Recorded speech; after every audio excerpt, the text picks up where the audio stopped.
గేయం రాష్ట్ర గీతంగా మార్చుకుంటామని ఉమ్మడి రాష్ట్రంలో సమైక్య పాలనలో మనం ఎన్నోసార్లు చెప్పుకోవడం జరిగింది. 10 సంవత్సరాలు ఎదురు చూసినాం. కానీ ఆనాటి పాలకుల యొక్క ఆలోచన నాకు తెలీదు.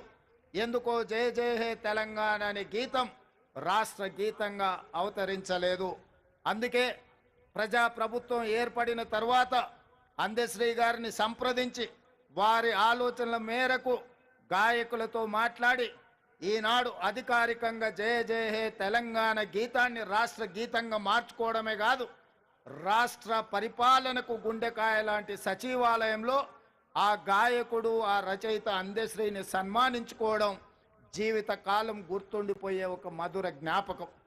ఇంత గొప్ప అవకాశం, అదేవిధంగా రాష్ట్ర సాధన సమయంలో రాజకీయ పార్టీలు వ్యక్తులు వాళ్ళ ఆలోచన పరంగా అది ఆలె నరేంద్ర గారు కావచ్చు, విజయ్ శాంతి గారు కావచ్చు, కల్వకుంట్ల చంద్రశేఖరరావు గారు కావచ్చు, లేదా చాలామంది ఉద్యమకారులు ఆయా రాజకీయ పార్టీల యొక్క ఆలోచన వాళ్ళ విధి విధానాలకు అనుకూలంగా ఆనాడు తెలంగాణ తల్లి ప్రతిమను వారు సృష్టించుకొని ఆయా రాజకీయ పార్టీలు వాటితో ముందుకు కొనసాగినాయి. కానీ జూన్ 2, 2014 నాడు తెలంగాణ రాష్ట్రం ఏర్పడిన తర్వాత ఆనాటి పాలకులు 10 సంవత్సరాలైనా ప్రభుత్వ అధికారిక కార్యక్రమంగా కానీ లేదా తెలంగాణ తల్లి యొక్క ప్రతిమ అధికారికంగా ఇలా ఉండాలి, తెలంగాణ తల్లి అవతరణ ఉత్సవాలు ప్రతి సంవత్సరం జరుపుకోవాలన్న ఆలోచన ఏ రోజు కూడా చెయ్యలేదు. తెలంగాణ తల్లి 10 సంవత్సరాలు వివక్షకు లోనైంది. అందుకే ఈనాడు మన అస్తిత్వానికి ప్రతీకైన మన సంస్కృతి సాంప్రదాయానికి బహుజనుల నుంచి పుట్టిన ఈ ఉద్యమం బహుజనులు పిడికిలి బిగించి సాధించుకున్న తెలంగాణలో బహుజనుల యొక్క ఆకాంక్ష మేరకు తండాలలో, గూడాలలో, మారుమూల పల్లెల్లో జనబాహుళ్యంలో ఉన్న తెలంగాణ తల్లి, నాకు ఈ తెలంగాణ మాతృమూర్తిని చూసినప్పుడు చిన్నప్పుడు నా తల్లి ఏ విధంగా ఉండెనో నాకు ఈరోజు కళ్ళకు కట్టినట్టుగా ఈ తెలంగాణ తల్లి విగ్రహాన్ని చూస్తే నాకు స్ఫురించింది.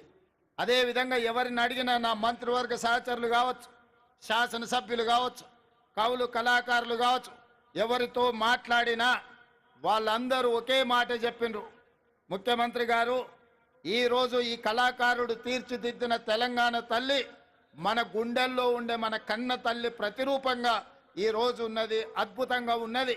మీరు ఆలోచన చేయకండి. కొన్ని రాజకీయ పార్టీలు వాళ్ళ ఆలోచనకు అనుకూలంగానో లేకపోతే వాళ్ళ పార్టీ విధానాలకు అనుకూలంగానో మాట్లాడతారు. మీరు వాటి పట్ల స్పందించవలసిన అవసరం లేదు అని వారు నాకు సూచన చేశారు.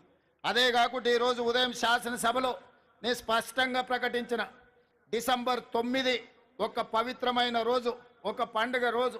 ఈరోజు రాజకీయ విమర్శలకు, రాజకీయ ఆలోచనలకు విరామం పెట్టి పండుగ జరుపుకోవాలి. పండుగ పర్వదినాన మన ఆలోచనలు అన్నీ కూడా అమ్మ చుట్టూతోనే ఉండాలి, తెలంగాణ తల్లిని కీర్తించడంలోనే నిమగ్నం అవ్వాలన్న ఆలోచనతోటి ఈనాడు ఎలాంటి విమర్శలకు, ఎలాంటి వివాదాలకు తావివ్వకుండా ఈరోజు తెలంగాణ ప్రజల యొక్క తెలంగాణ తల్లి అవతరణ ఉత్సవాన్ని ఒక పండుగ కార్యక్రమంగా మన రాష్ట్ర ప్రభుత్వం కొనసాగిస్తున్నది.